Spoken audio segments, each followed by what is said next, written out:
All right, I'm here today with Farzad. Thank you for being here with Thank you us. very much. He is the Dean of Applied Technology, and he's a critical partner in the KEFEP project, which is the Kenya Education for Employment Program. And I'm Julia Beljo. I am a postgraduate student here at Humber. So again, Farzad, thank you so much for being here. Thank you. It is a pleasure. And so just to begin today's session, can you tell me a bit about yourself? So, thank you very much for having me here. I'm an engineer. I'm a professional engineer. As an engineer, I am a builder. I imagine, creative, innovate, and transform. Now, how is looked as a dean? So, since as an engineer, I develop and design a system, I consider like a mechanical system, electrical system. So now, if you think about educational system as a system, like a health system, transportation system, so an engineer is perfect for a dean to develop an educational system. So I'm here at the Humber for developing an educational system for our School of Applied Technology. Awesome. And this is my job. Yeah, that's amazing. I know you're a critical partner in the KEFE project, and you were just recently in Kenya. Can you tell me a bit more about that project and what you kind of saw and did while you were in Kenya? Oh, so that is a great partnership between the few institute in Canada and a few institute in Kenya. The whole idea is to, again, develop an educational system which is sustainable. Is for workforce development, as you mentioned. Is for developing a sustainable program which is built on the hands-on experience learning. And in Canada, we are very good at that. But one thing that is important from that perspective is, again, so one of the mandate of the Polytechnic like Humber is giving back to community. Right. Now imagine that this community is global community.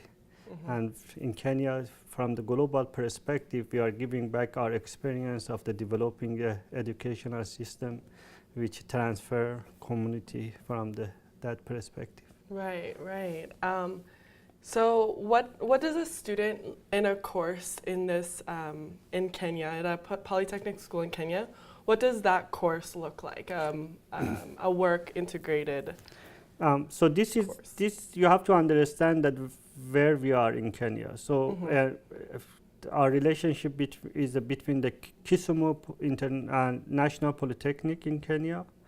In the area in Kisumu, there is a lot of sugar plant and other plant that function. So when we look at the first, from the perspective of the what program we developed that it has the impact in the community, we look at that and say that this plant and this manufacturing are not maintained well. And when we ask the question about that, why they are in the state that they are, is the problem of a skill force.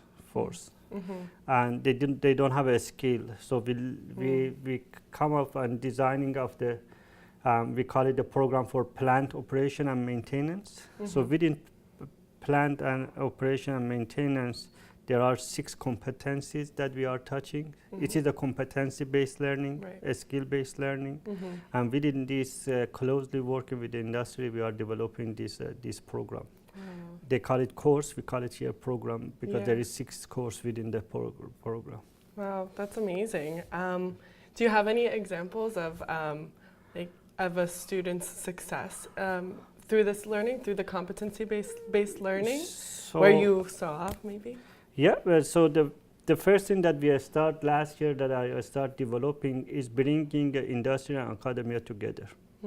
Because there is no culture of the industry and academia work together for developing a degree. So now we put the foundation and say that if it is competency-based learning, if it is a skill-based learning, we look at the job profile of the graduate. So, but who is dictating that what is the job profile of the future graduate. Yeah. So we went out to the community, to industry, and discussed all with industry that what is the perfect job profile that you need from this graduate. And we did a backward design.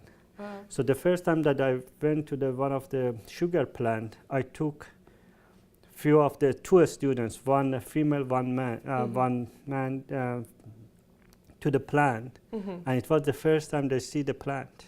Wow. And they were so excited after seeing a sugar plant. Wow. And I can tell them it is very personal the story about that. Yeah. One of the design of one of the equipment that was running in the sugar plant, they call it shredder. It's a huge shredder, bigger than this half of the few building like this. It's a huge sugar plant. I was, as a engineer and new engineer in Europe, I was designing that sugar plant from that perspective. Wow. And after 25 years, I had a picture that showing me standing in front of that shredder with the new students. So you designed I designed shredder. that. I was part of that 25, 30 years ago. Wow. So, but that is my personal story. But that was very effective of the bringing industry and academia together. I said that we are not a stranger to your industry. Right. We are from you, but now we choose to be an educator. Right. So that was very important from that perspective, because the problem is that they think that we don't know from the perspective of industry what industry needs. Right. Academia think that industry is behind, industry think we are behind. So to have a experienced educator who understand industry and academia is a key element to this successful. Yeah. So bringing students to that setting and say, yes, look, this is what you are going to maintain, this is what you are going to work in this environment. Yeah. That was very interesting. Yeah, that's amazing. It's definitely important for students to be engaged so that they can get experience in the workplace. The reason that we took students, because again, to develop this program, we wanted also students' input. Yes. Industry input, academia input, community input, all stakeholders. So it is not that as a professor I decided what I teach and put it in a curriculum. So as I say, it's defining the job profile of the graduate and go backward and develop. Yeah, that's an amazing example of success, I would say, in the curriculum. So I guess you kind of answered this, but why do you think it's important for youth to have this competency-based education and learning and work-integrated learning? And not only in Kenya, but maybe across the globe. And in Canada too. So work-integrated learning is critical. Why? Imagine that you introduce a concept to the students, any new concept. You teach the concept, and you stop there. What happened? The learning, it doesn't have the whole cycle. Right. So the whole idea is to introduce the concept, to teach the concept, and utilize and apply the concept within 2 years, 3 years, 4 years of your study. And that is important of work-integrated learning. Right. That is the importance of the industry and academic collaboration. Right. I'll give you an example. Your daughter or your son or you, when you were kids, you are playing the piano. Or my friend Drew is playing the guitar. Telling the Drew that don't touch the guitar, don't look at that. First learn about the theory of music, but don't touch it. Right. Don't touch it. Yeah. Learn the music, learn the history of the guitar, take the note, learn the note, but don't touch it until I will tell you when you know all the story. I will assess you that if you know the theory, but don't touch it. Even I don't buy that. Yeah. After 4 years, I said, okay, here you are, go and play. Now, is it possible? I'm asking that, is it possible? Do you do it to your kids? I don't think that would work. No, it doesn't work. Yeah. And say soccer. Yeah. basketball. Do we do that? Because those elements of the sport and music is a competency-based learning. Right. It is in our DNA. We already know that it's a competency-based learning, Right. and we say to the kids, play and learn and make your mistake and learn. We are listening, but you go and play. Don't worry about that. Right. It will catch up, and the theory and practice eventually merge.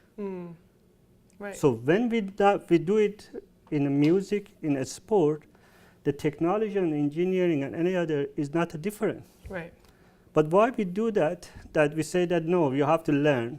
So this is the whole idea of introducing the concept, teaching a concept, and implementing, applying concept within the work integrated learning, Right. because the technology is emerging Right. so fast that academia alone cannot catch up.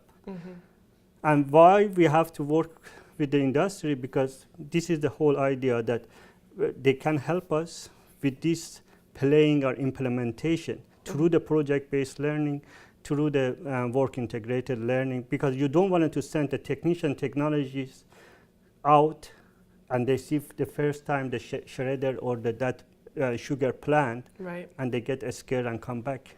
This Right. is a part of the process. Right. As simple as that. Yeah. That's amazing. I think that's really important in education and in learning. So I took to your Twitter to look at some photos from your trip to feel like maybe I was there. But I saw in one photo you had hashtag human capital, and that kind of stood out to me. What does human capital mean to you?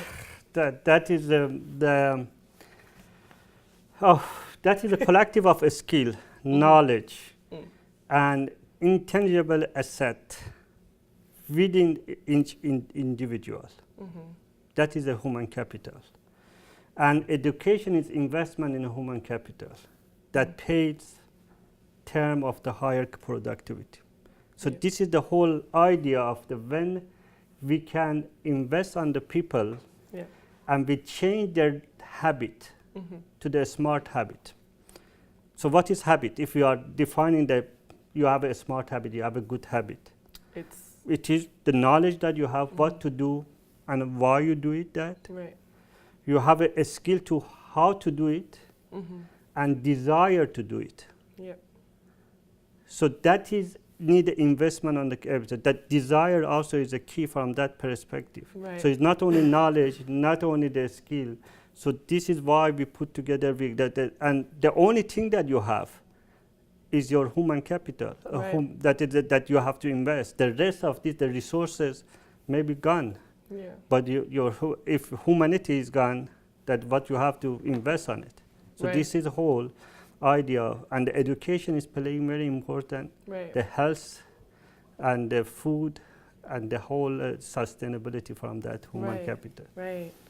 Yeah, I definitely think that's important, and like you said, investing in people, and that's kind of what the program, the KEFEP program is investing in the students. Yeah. And that was another hashtag in your photo, hashtag invest in the people. So that is super important. What do you think is the most important skill? If students are watching here at Humber, what do you think is the most important skill a student can learn? Oh, from the Dean of the Technology, you are asking that? Yes. So you will be surprised from that, but again, my colleagues know I travel around the world. Right. And I noticed that one thing, and this is everybody knows, give a man a fish and you feed him for a day, teach a man a fish, and you feed him a lifetime. The skill set, the skill for the life. Yes, the technology is emerging and all this, and from the Dean of Technology, probably you are waiting to me to learn, to tell that you have to learn computer, you have to learn that. But the reality is that self-awareness is the key life skill. Empathy. Have empathy with the people, with the community. If you don't have empathy and desire, whatever technology, the knowledge you have, you are not going to apply it for the quality of the life. Right. Be a critical thinker. Be a creative thinker. Make a decision and learn from decision. If you make a mistake, it's okay, but make a decision. Yeah. Be able to make a decision. Right. The organizational companies and the community don't hire you because they know the problem. They hire you to go and find a problem and solve it. Right. So you have to be also the problem finder and solver. Right. So it is not that, oh, I know the problem, come and solve it. Yeah. They don't know. If they know, they are not there. And of course, the effective communication is a key. Now we can talk about all kinds of communication, but the other thing is the interpersonal relationship. Right. You have to have that. Right. You have to have a personal ecosystem. Without personal ecosystem and how you develop this ecosystem, alone you cannot move on. Right.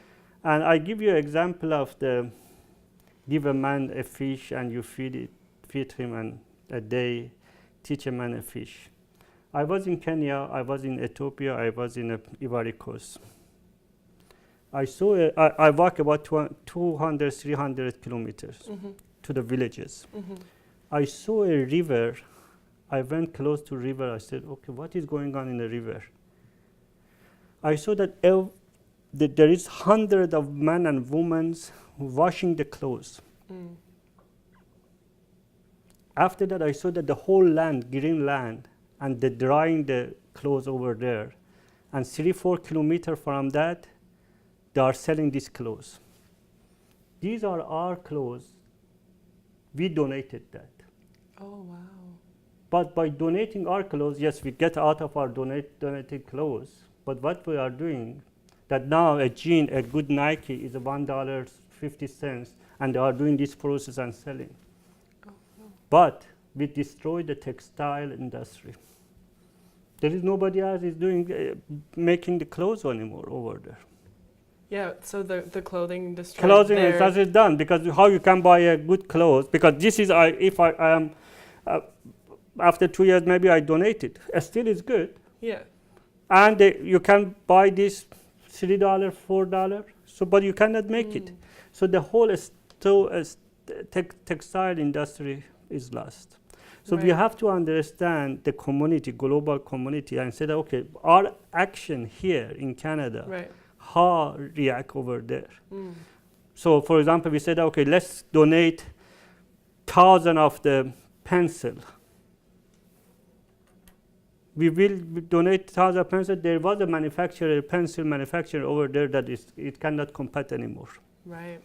So now again we are destroying that. Right. So we have to look at this big picture from that sustainability and say that how we can do this. Right. So again, give a man a fish. Maybe for 1 decade they are happy like this, but the long term, we have to see that what we are doing from that perspective. And here in Humber, the sustainability is the key element of this project too. Right. So we are looking at the sustainable solution. Right. It's not a short-term solution and say, okay, we develop a course or we develop this and we are gone. The sustainability is in investing in human sustainability is part of this program and part of this project.